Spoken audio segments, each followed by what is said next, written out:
Bonjour à tous, on se retrouve pour une nouvelle astuce.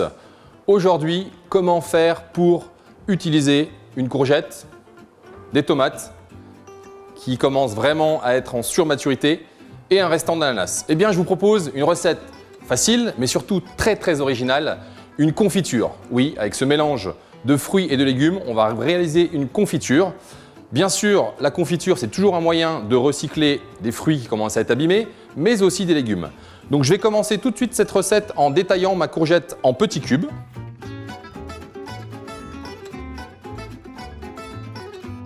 Première opération, la courgette. J'ai environ 100 g de courgettes. Je vais la réserver et ensuite je passe sur les tomates.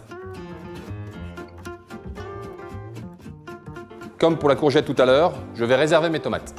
Dernière opération et dernière découpe, l'ananas. C'est une recette vraiment très rapide et originale. Qui a déjà pensé associer des fruits et des légumes sur une confiture? Eh bien vous, à présent. Fin de la troisième découpe, je réserve une nouvelle fois et on se retrouve pour la cuisson.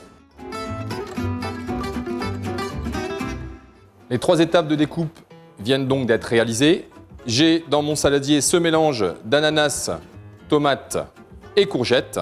Je vais partir sur 10 minutes dans un premier temps de cuisson, un feu moyen, pour faire réduire un tout petit peu cet ensemble.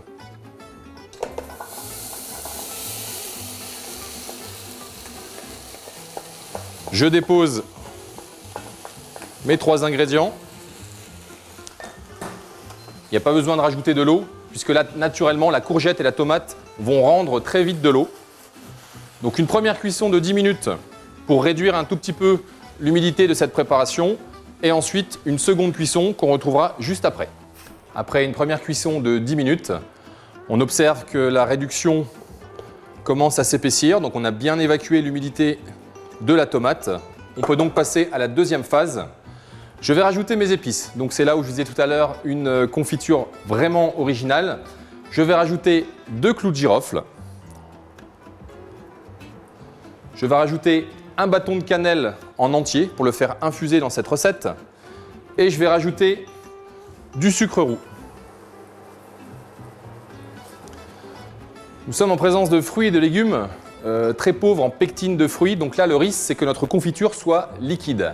Je vais donc rajouter en complément, éventuellement j'aurais pu mettre du sucre spécial confiture. Moi, je préfère rajouter un sachet d'agar-agar. L'agar-agar est un gélifiant d'origine végétale. On le trouve aujourd'hui en grande surface au rayon des levures, des sucres vanillés sans aucun souci. Je mélange et je repars sur une deuxième phase de cuisson d'environ 20 minutes pour faire une nouvelle fois compoter mes fruits, mes légumes et mes épices dans cette confiture. La cuisson est à présent terminée et l'ultime étape reste la dégustation. Je vous souhaite une belle réalisation chez vous sur cette recette qui est vraiment originale. Encore une fois, la confiture, on peut associer le fruit, le légume, surtout cuisiner malin, gaspiller moins et régalez-vous.